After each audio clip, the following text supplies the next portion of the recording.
cherche pas à plaire, je cherche pas à déplaire non plus, c'est vrai, mais je crois que je suis assez égoïste pour ne pas me priver de mes envies.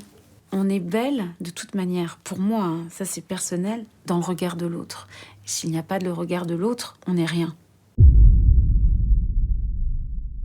Laetitia Casta ou la grâce absolue, top modèle solaire, devenue actrice ténébreuse et vénéneuse dans un film où elle interprète une amante sadomasochiste qui fouette puis tue son amant. Film inspiré de la mort tragique du banquier Edward Stern, retrouvé en tenue latex, assassiné par Cécile Brossard.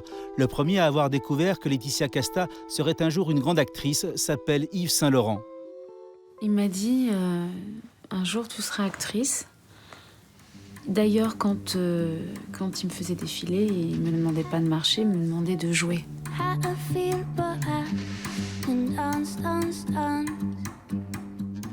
Il devait le savoir, il devait le sentir. Vous êtes devenue top modèle un peu par hasard. Est-ce que vous diriez que vous êtes devenue actrice par désir?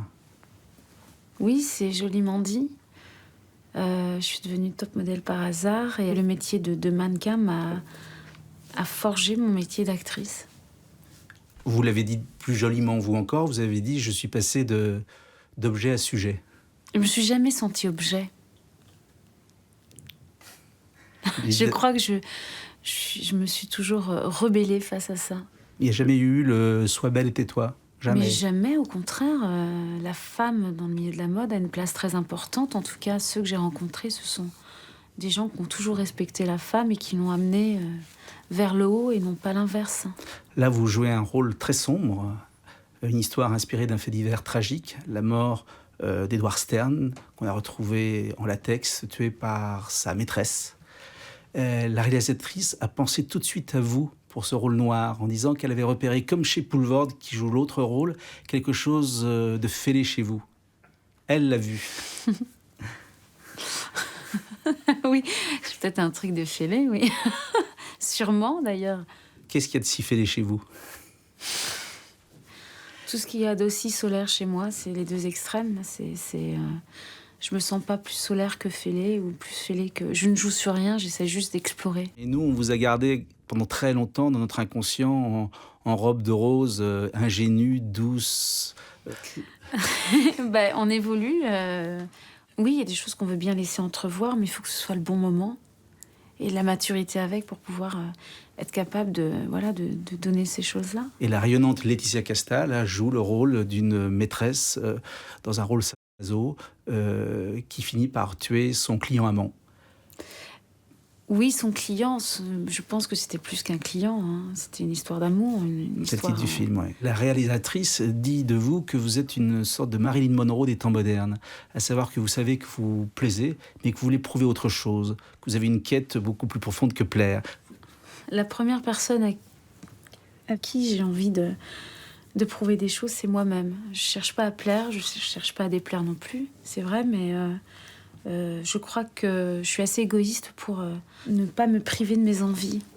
Mais lorsqu'on sait dès l'âge de 15 ans que l'on plaît, qu'on est photographié dans le monde entier, est-ce qu'on n'a pas aussi envie, justement, de se libérer de cette beauté-là? Marilyn Monroe portait un peu, quelquefois, sa beauté comme un fardeau. Je ne pense pas qu'à 15 ans, on ait conscience de sa beauté, ou si les gens vous aiment ou pas, on apprend à se connaître. Et je crois que c'est déjà assez difficile à cet âge-là de s'aimer soi-même.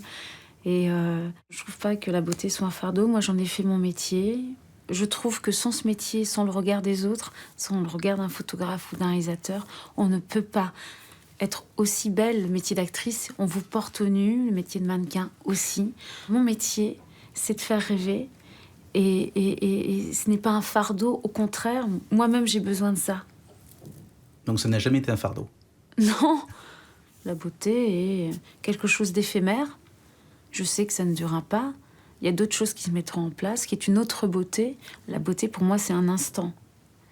Mais c'est pas quelque chose qui vous appartient. Vous savez que la beauté ne dure pas. Je crois que vous avez parlé longuement avec Brigitte Bardot lorsque vous l'avez interprétée à l'écran. Est-ce qu'il est vrai qu'elle vous avait dit « fais l'actrice après 50 ans parce que tu sais, la beauté fane très vite ».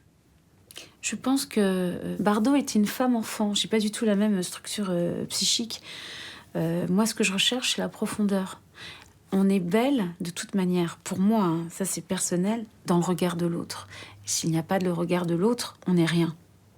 Vous êtes arrivé avec vos 1m70 dans le monde du mannequinat et vous avez eu la carrière qu'on connaît de top modèle et avec une volonté absolument farouche. Est-ce que vous êtes lancée dans ce métier de comédienne et d'actrice avec la même volonté, avec l'idée que quoi qu'il arrive, vous iriez jusqu'au bout? Je crois que dans tout ça, il y a beaucoup de passion en fait, et la passion ne rend pas raisonnable. Et oui, ça a été difficile et ça le sera encore, je pense, et quelque part, tant mieux. Gérard Depardieu est en ce moment embarqué dans une polémique nationale sur l'exil fiscal. Vous avez vécu ça au moment où vous étiez Marianne, vous, avec Oui, avec c'était Londres. très différent parce que moi, c'était mon métier de voyager. D'ailleurs, j'avais répondu que Marianne, pour moi, ça représente la liberté, donc une femme qui voyage. Et qui peut vivre à Londres. Qu'est-ce que vous conseillez à Gérard? Vivre à Londres, vivre à New York. Mais à New York, ça n'a pas posé de problème. Londres, ça posait un problème. Qu'est-ce que vous conseillez à Gérard Depardieu? Il n'y a pas besoin de conseils, vous savez. Moi, je pourrais juste vous dire que c'est un faux problème. Je trouve que ils n'ont pas été assez pédagogiques sur leur discours, hein. L'idée, c'est pas de faire fuir tout le monde. L'idée, c'est de faire de relever la situation économique. Donc, il faut plutôt rester dans son pays et payer ses impôts. Moi, je suis pour payer mes impôts. Je suis pour la liberté de choisir là où on veut vivre. Mais je ne juge pas Gérard Depardieu. Je m'en fous. Parlons plutôt de l'Afghanistan, des femmes qui se font tuer avec leurs enfants. Ça m'intéresse plus. Par contre, je pourrais quitter mon pays lorsque Le Pen viendra au pouvoir. Ça, c'est sûr. Ça, vous le savez. Oui, ça, c'est sûr. Vous irez où? En Corse? Oui, au moins, là. Quoique, Vous avez ça vaut pas mieux. Il y a une histoire très romantique qui vous concerne avec la Corse, c'est que vous avez une arrière-grand-mère qui s'appelait Zélinda Mhm. et qui était gouvernante Oui, dans une maison de maître oui. de plus de 40 pièces. Et vous avez acheté cette maison. Oui, c'est l'histoire. C'est l'histoire de ma grand-mère que j'ai achetée.